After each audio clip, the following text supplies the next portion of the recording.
परिचय। मैडम, मुझे खिड़की बंद करनी होगी। सूरज की किरणों से गर्मी हो रही है। ठीक है अदिति, तुम खिड़की बंद कर सकती हो। एक बार खिड़की बंद करने के पश्चात क्या तुम बता सकती हो कि शब्द किरणों से तुम्हारा क्या मतलब था? मैं नहीं जानती मैम, लेकिन इसे हम सूर्य के प्रकाश को दर्शाने के लिए प्रयोग करते हैं। ठीक है, तो आज मैं तुम्हें रेखाओं, किरणों और कोणों के बारे में विस्तार से बताती हूँ।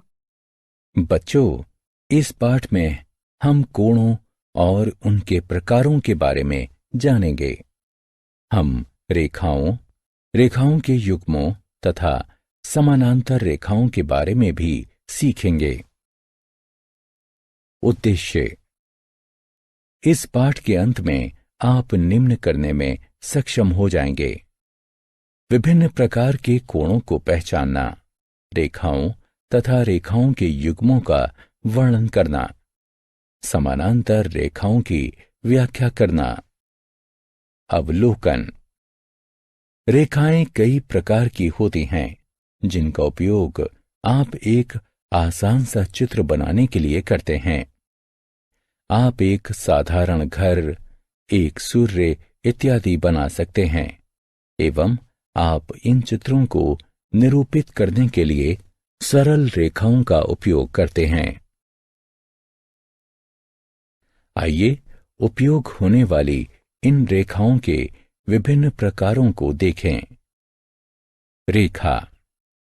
एक रेखा का कोई प्रारंभिक बिंदु तथा अंत बिंदु नहीं होता है।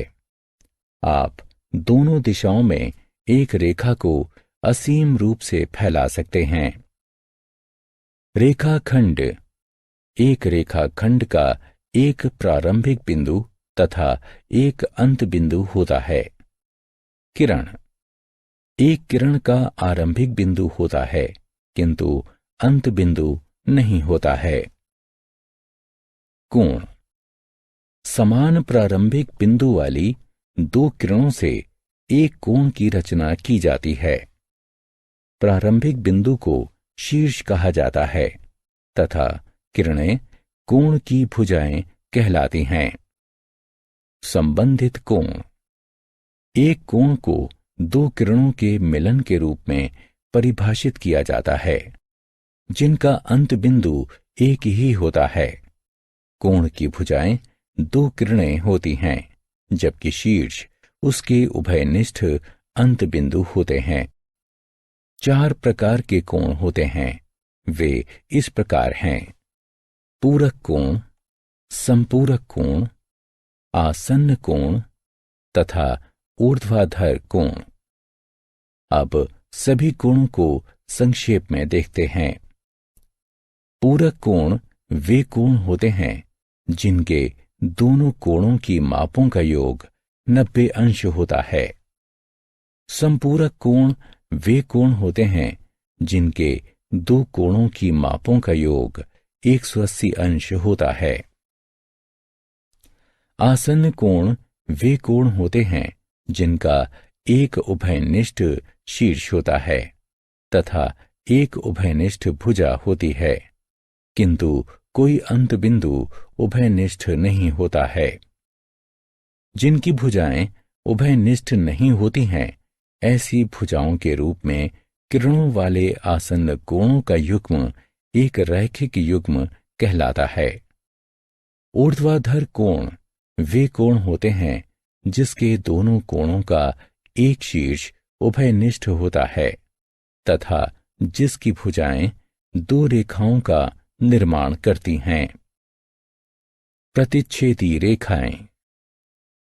दो रेखाएं अलग अलग तरीकों से एक दूसरे से जुड़ी हुई होती हैं।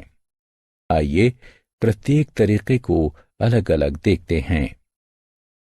प्रतिच्छेदी रेखाएं वे रेखाएं होती हैं जिनका केवल एक और केवल एक ही बिंदु उभयनिष्ठ होता है। ये उभयनिष्ठ बिंदु प्रतिच्छेदन बिंदु कहलाता है। त्रियकछेदी रेखा। एक त्रियकछेदी रेखा वो रेखा होती है जो दो रेखाओं को भिन्न बिंदुओं पर प्रतिच्छेदित करती है। अधिकांशतः एक त्रियकछेदी रेखा से कई कोणों की रचना की जाती है। त्रियकछेदी रेखा द्वारा निर्मित कोण। त्रियकछेदी रेखा से 7 प्रकार के कोणों की रचना की जाती है। वे इस प्रकार हैं: संगत कोण, अंतःकोण, बाह्य कोण, एकांतर अंतःकोण। क्रमगत अंतःकोण, एकांतर बाह्य कोण और क्रमगत बाह्य कोण। उपरोक्त कोणों के बारे में विस्तार से जानने के लिए उन पर क्लिक करें। समानांतर रेखाओं की त्रियकछेदी रेखा। जब दो समानांतर रेखाओं को एक त्रियकछेदी रेखा के द्वारा काटा जाता है, तब आप पाएंगे कि संगत कोण बराबर होते हैं।